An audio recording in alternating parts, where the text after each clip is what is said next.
Imubaku baby.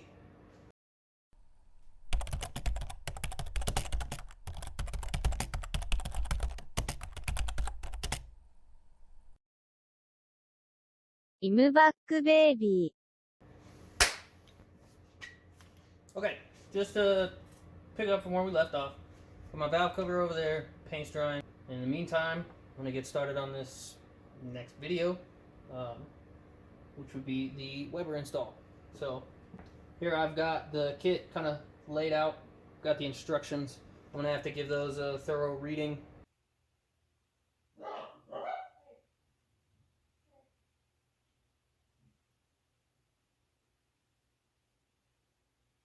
And I've got the old Hitachi sitting up here as well, the one that I had come with the truck. And I'm going to kind of go through it all, sort of, and just show some of the issues that I had faced with what I've got versus what I'm going to.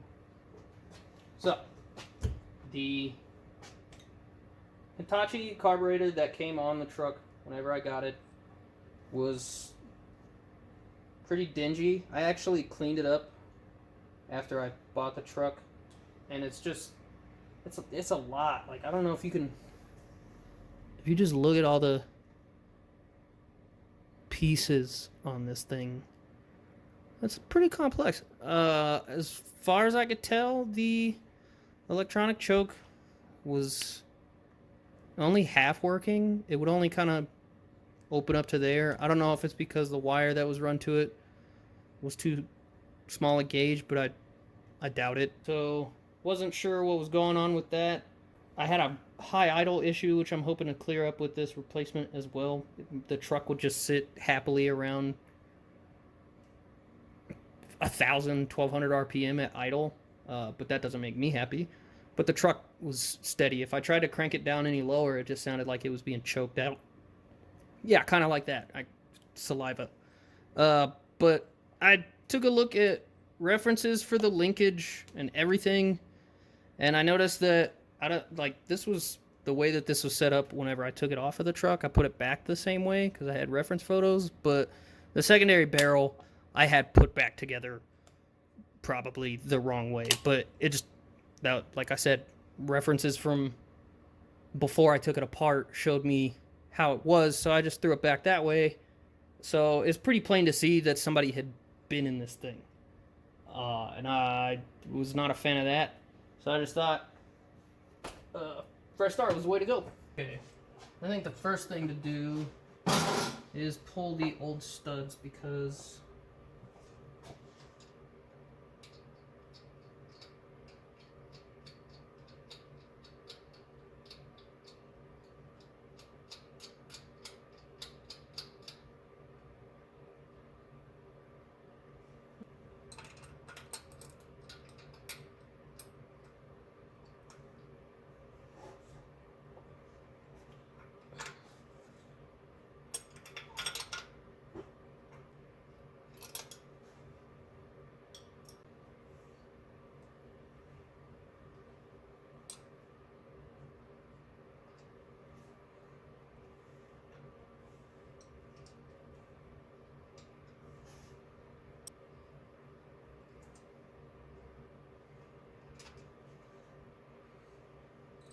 next step is to install the two long studs.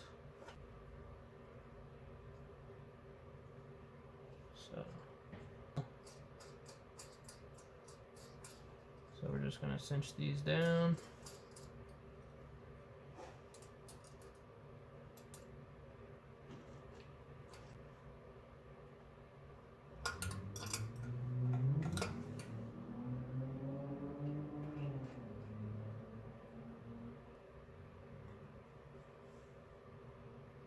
And we'll start. Alright, got the longer studs in. Next is the plain gasket. You can see there's a taper for the two barrels. And then you've got your sandwich plate, adapter plate, whatever you want to call it. And then on the, I guess, far side or driver's side of the sandwich plate, there's an Allen key studs to run into this plate. And those will mount flush. There's another gasket, and then the carb.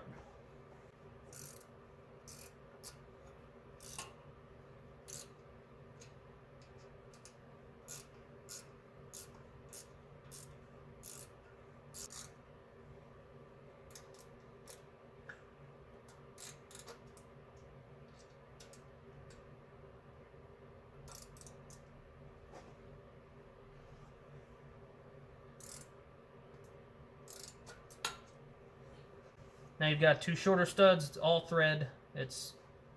I don't know why the coarser thread, I think the same as the intake. I don't know why they go to a smaller thread on the front, but it's two different sizes for whatever reason. So you just run these in on the plate.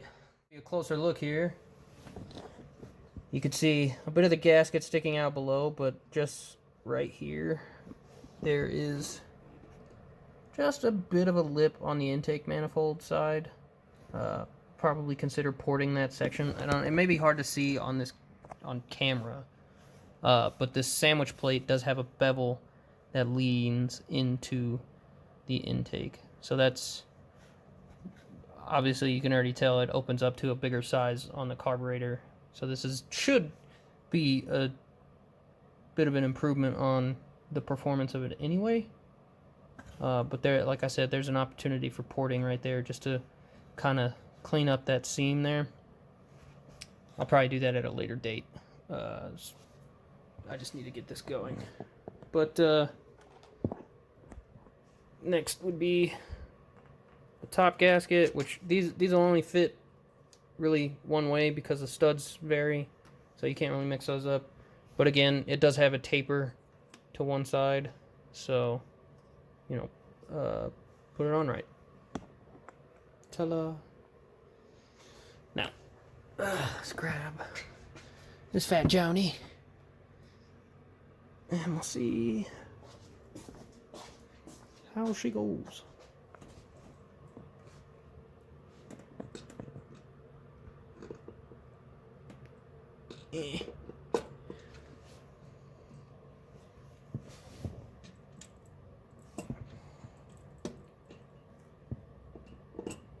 Little bit of discrepancy between the studs, so let me see if I can make that work.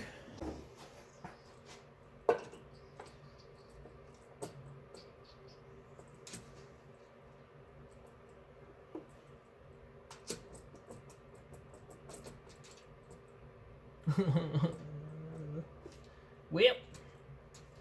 What to do? What to do?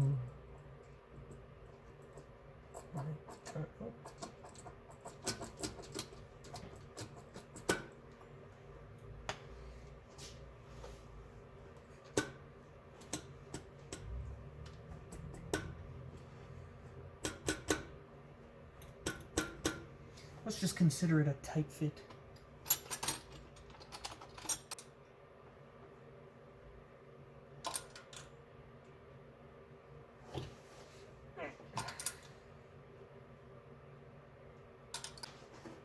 I don't think this gets in the way, so I'm gonna go ahead and just sort of. This kind of gets in the way. This is probably gonna have to go anyway. This has got a gasket. It's already on there. This is the bottom of your plate. Boom. You know what? That might actually be what that fitting is for.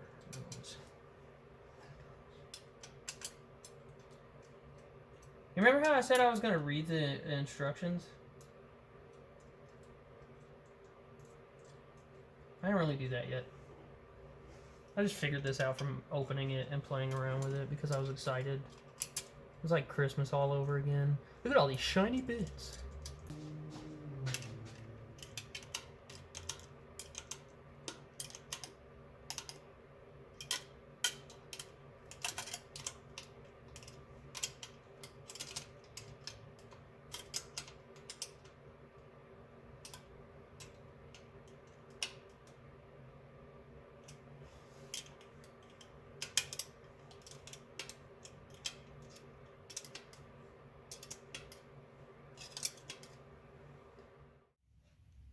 Alright, so I'm sure you can tell. I threw the filter on just to keep everything on there closed up. The paint for the valve cover is dry enough that I went ahead and just tossed it on the engine. Honestly, for photo op, but also to just get the cloth off. Waiting on figuring out what dress up hardware I need for that, and then I'll be able to bolt that on.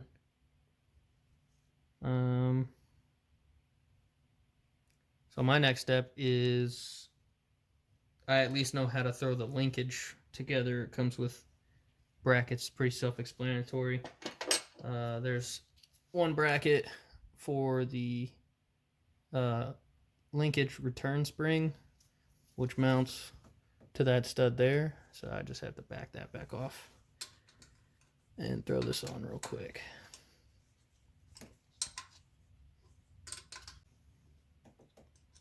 Just let that land where it may.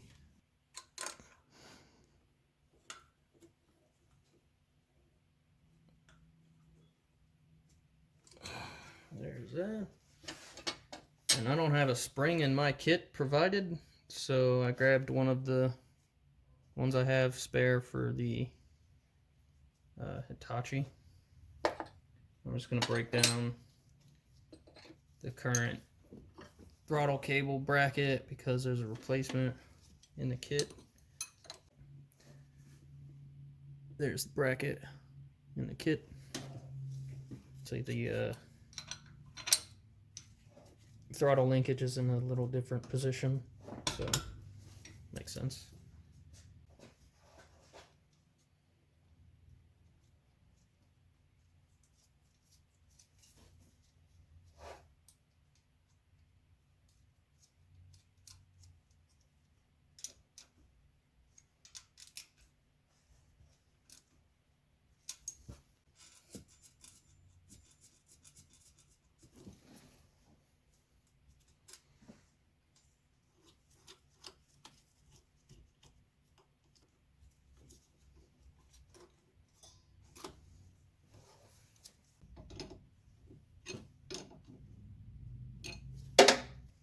And see if I can't get this thing to work.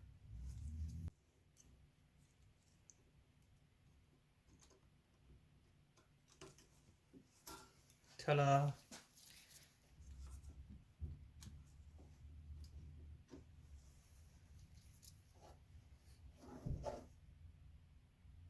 Go see what the pedal feels like.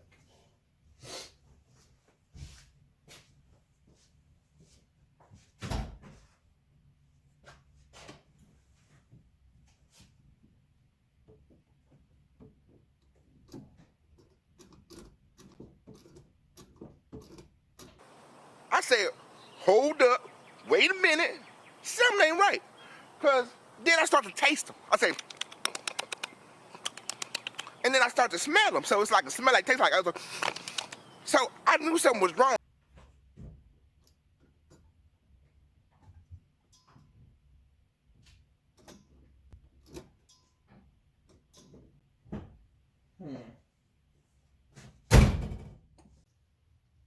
Alright, so I've got the throttle cable linkage all set up. Check to make sure there's no binding or anything like that. It looks like it's good to go.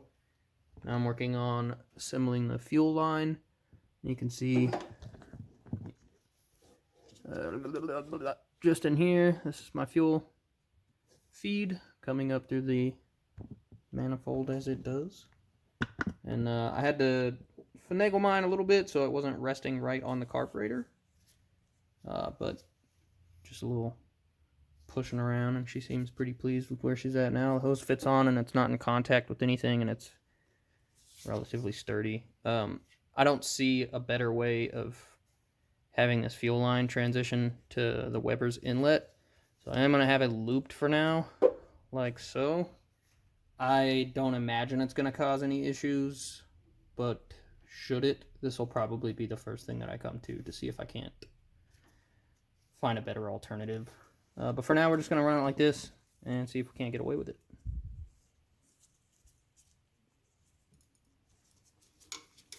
Give it a loop de loop. Watch out. That looks perfect.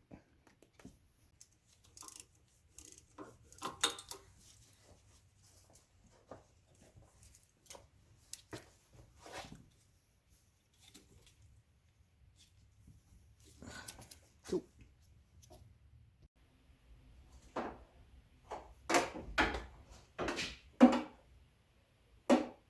I'm sure you're wondering why in the middle of my video it looks like a parts grenade went off after I had made so much progress.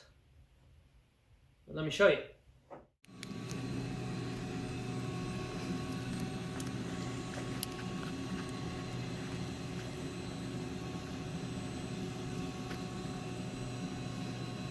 Do it like they do at the factory, they said. It won't leak. Yeah, thanks, Internet. Yeah, it leaked. So now I'm back to here. I got silicone this time. I just re-prepped the mating surfaces of the manifold and the block, the head.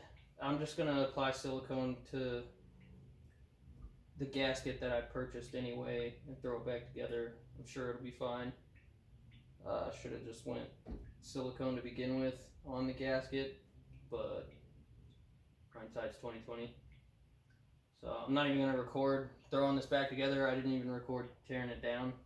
This is more so just kind of a reminder for myself that it happens, and I just gotta stick to grinding it out just whenever it does happen. Stuff like this, whenever something leaks, just make it stop leaking real quick.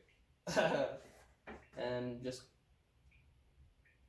get it knocked out so that you can move on to the rest of what you've got in store.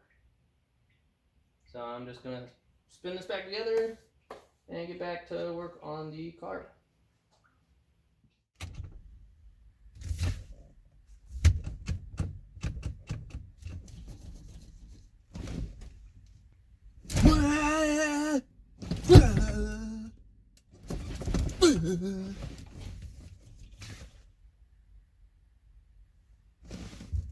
Oh hey, didn't see you there. Welcome to the end of this video. It's been a long time coming because I take too long to do stuff, but here it is, the end. Bye. It's fine. I didn't finish what I needed to finish in this video. I just got off work today, 5th of May, and everything you just watched in this video was from like the beginning of April. But I got the ball rolling. I got a lot more footage to cut up, so I'm a little ahead on that, but we've got a lot of catching up to do. So I'm gonna cut this one here, send you guys on your merry little way, and I'm gonna keep playing around with Scarlett, and we'll catch up next time. Bye.